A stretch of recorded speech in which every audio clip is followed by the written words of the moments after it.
One of Premiere Pro's powerful and useful features is its close integration with other Adobe products, in particular how well it works with Photoshop.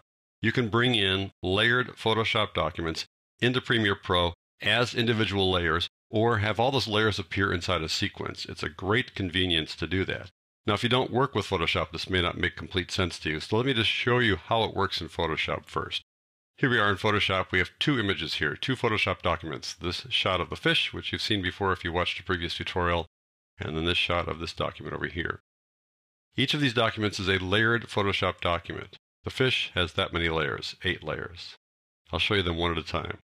There's the background layer, this fish layer, another fish layer, on up the line here. Now you won't be able to see the bubbles here, so I'm going to click on the bubbles and then add the background so you can see them.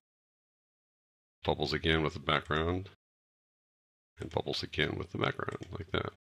So in Photoshop, you can apply effects to individual layers and things like that, but Photoshop is not geared toward animation, at least not that much. But Premiere Pro, of course, is. So you can take this static layered document and bring it into Premiere Pro and animate those individual layers. This one looks a little different because it has layer groups. But there are layers inside these layer groups, and that's what will be imported into Premiere Pro. Open up the bottom, and you've got these various backgrounds. The one on the bottom is currently the active one. This one could replace it. Only difference is the green there. Or this one could replace it. It has a filter on it. Looks like glass. This is the active one, but you can import all three if you want. This is called an adjustment layer, and that won't be imported, but it can change the color. But you can do that inside Premiere anyways. Then you've got this votives layer group. Open that up, and it's actually 3 more layer groups. 2 of them are turned off, so you can't see them. If you open this up, you see there are 2 layers there, but you click that, that's what's inside there. The votives and this white area with a little mask on it. The mask gives it kind of a frame look like that, but that's turned off. But when you import it, these will come in if you choose. There are 2 more groups here. This one similarly has 2 layers to it, text and the purple stuff. This one, the eyeball's on as if you could see it, but inside it, this layer is turned off. It's a vase. But again, you can import this layer when you bring it into Premiere Pro. And finally, this text on top, like that, the subtext and the main text, and they're both turned on. So those are 2 Photoshop layered documents which you're going to bring into Premiere Pro. So now it's time to get to work. Let's go to Premiere Pro. Just double click on the icon to start it up. We'll make a new project, so click on New Project. We'll put it in our favorite place. Go to the desktop, click on this folder, My Premiere Pro Exercise Files folder, select folder.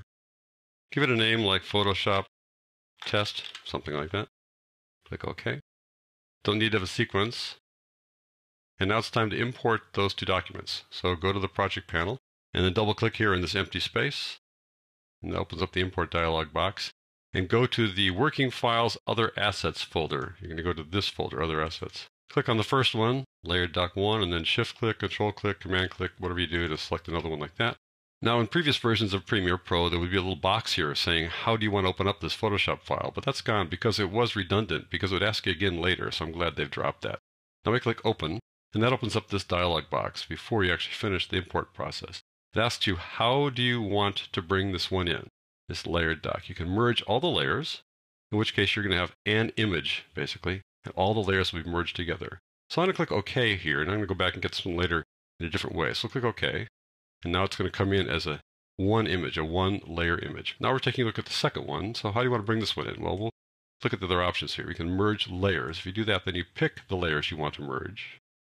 Or you can say individual layers. In that case, you can select which layers you want to bring in individually. So I'm going to select all of them and click OK. What happens now is that first one comes in as just this Photoshop image. It's a flattened or merged image with all those guys together in one spot. If I were to drop this onto, let's say, a new sequence by pulling it down to the new item icon like that, there it is. It's just one image. If I were to say animate it by going to Effect Controls, clicking on Motion, then the whole thing will move around. Not individual layers, just the whole thing, which is really kind of counterproductive. Why do it this way? That's why we're working with Photoshop, so we can work with individual layers. That one doesn't really help us much. If I go down to this one down here, the layered doc number 2 with the candles and stuff, they're all individual layers. So perhaps I would start by taking this background, the one called All Colors, dragging that to the new item icon to create a new sequence. There's the base, basically. Then we could add things on top of it, like this fading votives, put that on top, for example. And we could add other ones on top of that. This large votives. Can't quite get up there. I need to pull this down. There we go. There we go. Put all three things. Now it's getting a little crowded. So I could click on this one here, for example, and go to motion, and perhaps I want to move it up the page. Or maybe I want to click on the one below it and move it up the page instead by clicking on motion, bringing it up. Again, this one and bringing it down. So that's how you can work with it. It's kind of a manual process. You got to do one layer at a time, and that to me is not the most effective way to bring in a Photoshop document, but perhaps you want to bring in only one or two layers, and that's a pretty good way to do it. But I think the best way to do it is to bring it in as a sequence, and you can select layers in that sequence anyway. So I'm going to go back here, double click on an empty space, and go back to the first one again. This one I'm going to say, let's bring it in as a sequence. And before I click OK, I can select which layers I want. In this case, I'll take all of them. And click OK. Now that brings it in as a sequence inside this folder here. Open it up, scroll down here, and you see the sequence named after the file right there. If I double click on that to open it, pull this down a little bit, press the / key to spread things out. There are all those layers. Now it looks just like that, right? But this one over here is one layer. This one here is all those layers, which means now, for example, let's take a look at this one on top, these bubbles. Turn them off, turn them on. There are the bubbles there. If I want to animate those or do something to those, I can animate just that layer. So I'm going to go to motion, for example. Open that up. Let's say I want to rotate it. If I rotate it, you can see that the rectangle shows up. But I can click on uniform scale and uncheck that. Make the width a little bit larger, like so. Make the height much larger. Now I can, let's say, rotate those guys around like that. Or if I want to apply an effect to just those folks, I can apply, let's say, fast color corrector, for example. And we'll just double click on that to add it. I want to change the color. Pull the color in some other way. Notice the color changing there. I can make it really obvious here by dragging this guy over. Look at that. We're dealing with that individual layer. We can animate this, obviously. We can also animate the rotation. So now we can work with individual layers. And let's say we didn't really want to bring in one of these layers. It's no big deal. You can just click on it and delete it, or just turn off the eyeball. So I think it's much better when working with a Photoshop document to bring in every single layer, bring it into the sequence, and it gives you all these kinds of options. So that's how you bring a layered Photoshop document into Premiere Pro.